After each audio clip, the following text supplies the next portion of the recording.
Hey everybody, it's Adam22 here with my co-host AD. This is No Jumper News. Let's get right into it. Okay guys, we got tons of news for you today. We got to talk about Gucci Mane and how he's not actually leaving his label after all. We got to talk about 21 Savage and how he's starting a financial literacy program for the youth. We got to talk about 03 Greedo and how he's not actually getting out of prison like we hoped he would. And then of course we got to talk about this war between Freddie Gibbs, Celina Powell, and Akademiks. Gangsta Gibbs. This is No Jumper News. Let's get right into it. Okay, so Gucci Mane has announced that he will not be going independent, and he takes back his previous claim that he would be leaving his label. In a new tweet, Gucci Mane took back his comments and apologized to anybody that he may have offended, including his label, saying, "I'm not going independent, but so respect those who go that route. I apologize for my rude, harsh language lately. I'ma do better." Gucci ends the tweet with the hashtag 1017/Atlantic, which seems to indicate a resolution following Gucci's judgment of the label last month, calling Atlantic Records polite racist, and he announced that he'd be leaving the label on July 3rd. Gucci Mane's new project, So Icy Summer, just dropped and includes features from Lil Baby, Young Thug, Future, 21 Savage, Young Nudie, Fujiano, Ola Runt, and more. I feel like we're starting to see little glimmers of the old Guwap from time to time. Like sometimes you'll see Gucci get a little frustrated, a little upset about a situation, and then you sort of start to see the level of fury that Gucci Mane is capable of, which a lot of times you don't see because he's sober, he's living a great life with his wife, he's rich, he's living in a big mansion, he's taking care of his health and his fitness and everything. But every once in a while, you get to see Gucci blow up a little bit. And to be honest, he seems like he's had a pretty solid, consistent relationship with his label over the years. So I feel like this might have just been a small flare-up. What do you think? I think they gave him the bag. Oh, okay. They gave him the bag. You know what I'm saying? Guwap ain't going to be mad if you give him the bag. So, hey, 1017 Atlantic, I'm with it. I can kind of imagine that Gucci running up in the building and saying, like, listen, I'm going to accuse y'all of all this shit. I'm going to keep tweeting about you. But no. He not going to do that, man. You don't think it went like that? I think he went like this. Check it out. Y'all don't want to give me what I want? Then y'all racist. And, you know, they double back and they gave Guwap the bag. These days, that's a pretty convincing argument. I'm going to do that to you. Atlantic don't want to have that conversation. You already been doing that to me. He's texting me like, yo, listen, I don't know if you noticed, but I'm black. I need a raise. I'm just happy to see Gucci putting out an album like the one that he just put out, which admittedly I haven't even listened to yet. But when I look at the features, it's just pure street dudes, pure whatever music. It's like all of his old homies. You got all the hottest dudes in the game. You got the thugs and the futures. You got the new younger guys that he's signing. Lil Baby, man. My version of Gucci Mane that I love the most is the mega street Gucci Mane, connected with the streets. He's always been such an incredible A&R. He's always been able to find new, hot, talented artists from Atlanta or wherever. And so I like seeing that side of Gucci. I forget the name of it, but there was a Gucci Mane album that came out a while back that was much more of like a pop star Gucci, like trying to make some songs to really go on the radio and stuff. I'm not gonna lie, I was not terribly interested in it. But when I look at this track list, I'm very excited for this new project. I rock with it. Next story. 21 Savage announced that he's launching a free online financial literacy education program for the youth, sheltered at home during the coronavirus pandemic. Amen. Atlanta Mayor Keisha Lance Bottoms is partnering with 21 and the campaign Bank Account at Home to offer free online financial literacy education for children and their families. Free internet access and tablets will be offered to the kids from kindergarten age to 12th grade for partaking in the program. In 2018, 21 started his bank account program, titled after his hit song, to teach financial literacy to teenage students across the United States. Bank Account at Home is a new at-home version of his initially launched program. I think that's amazing. And I'm happy that we're shedding light on positive things in hip hop at the end of the day. But the fact that he's giving free internet access and tablets to the people is no excuse. Kids, jump on that. This is something that they should be teaching in high school, which they don't do. So get that and get a jump on life early. Information is power. Information is power. Teaching kids to read, getting kids used to the internet. We all take it for granted that a young person, a 15, 16-year-old kid is just going to understand the power of the internet or understand that you can learn about basically everything you would ever want to learn about on the internet. And the truth is that a lot of young kids, they need like a push in the right direction. And like I consider everything good that has happened in my life to basically be a result of the fact that my parents pushed me to be really into reading and really capable of educating myself at a young age. So when I see 21 putting his money and his time in this direction, I think that's super, super important, because at the end of the day, you could give kids jobs, you can, throw money at communities and stuff, but at the end of the day, education sort of trumps everything, because if the kids are smart, they're going to be able to figure the shit out on their own. Facts. Future leaders. Could be a president in there. You know what I'm saying? So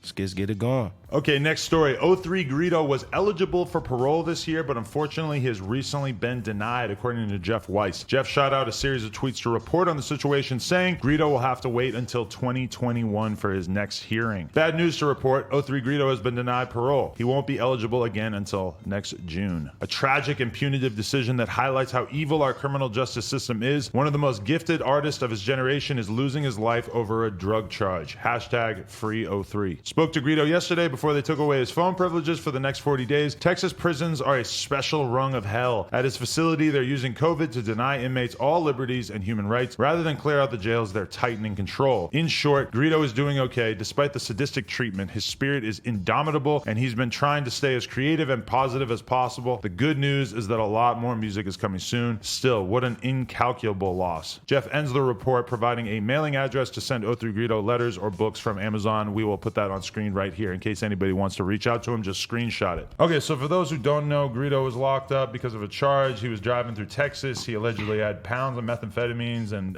illegal guns in his trunk. So I don't think anybody's denying that Greedo was certainly committing a crime or doing something wrong at that time. But to see him getting his parole revoked over and over, you don't believe that happened? No, okay. I agree with that too. Greedo didn't do nothing.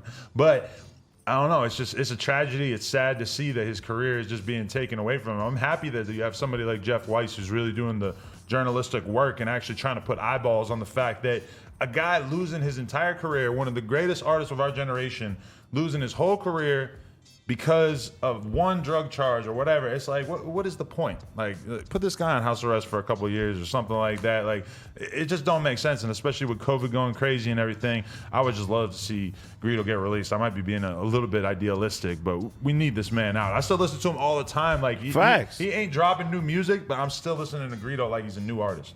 And, you know, shout out to Jeff Weiss because the lengths that he's going to represent Greedo and Draco is real dope, because not too many people, you know what I mean, once somebody go behind bars, that they even take out the time to continue to rock with them and push the envelope like that too. So free 03, man. Yeah, and the truth is that there's a ton of journalists who are out of work that normally, if you were to go back to the 90s or the early 2000s when there was still a lot more money in local journalism, you would have seen a lot of this stuff getting covered more and more. But nowadays, like, Jeff Weiss is a straight anachronism. Like, he just doesn't, people like him don't exist anymore who actually put in the groundwork of getting on the phone with a Greedo for a half hour or a Draco and really finding out where they're at and how they're being treated in prison and whatnot. And just a lot of that groundwork is not being done. So I'm very thankful that we have somebody like Jeff who's really documenting the unfair situation that's going on with some of our finest talent.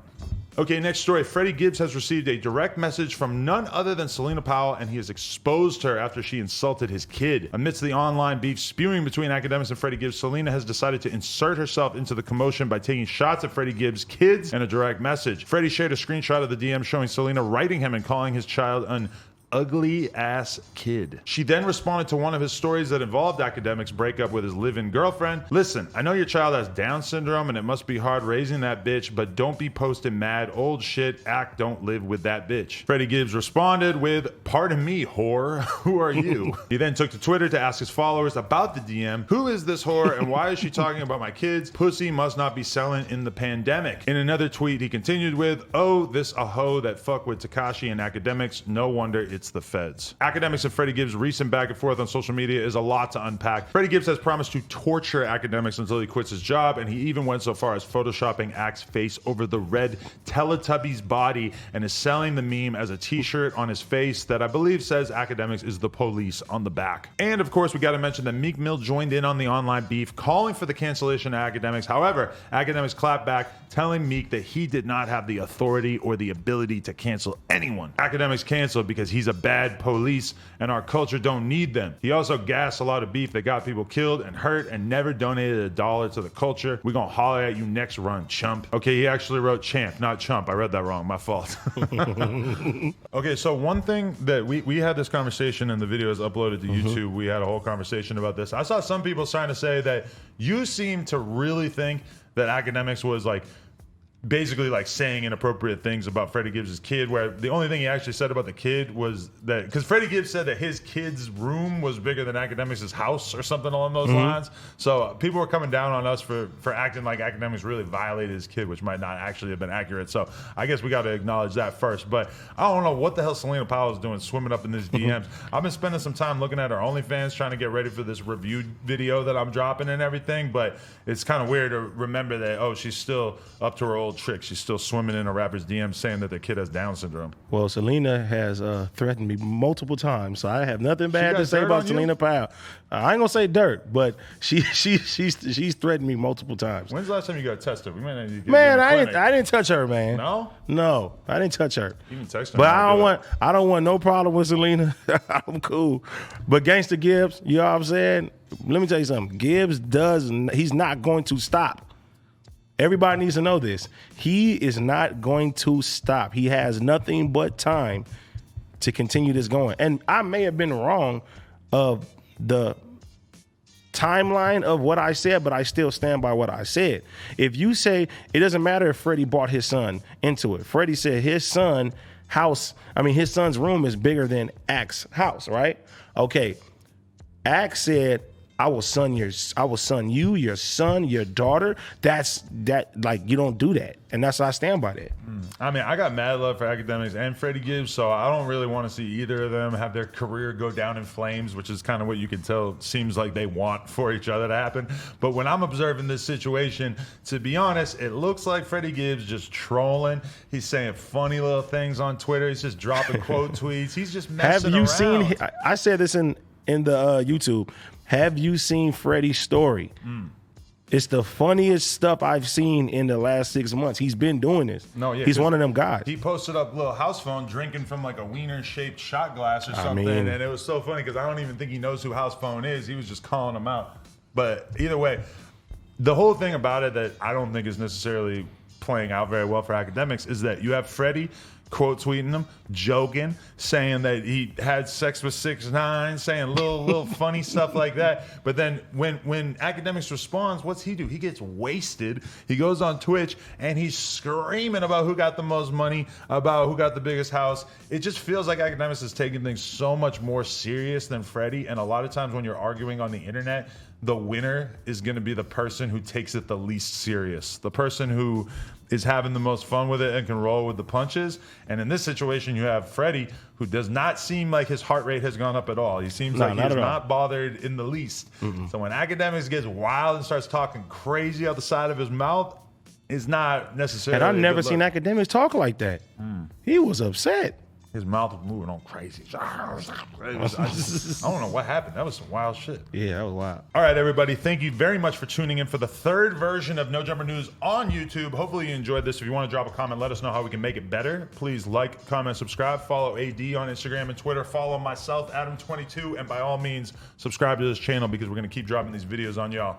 Appreciate you. Appreciate you.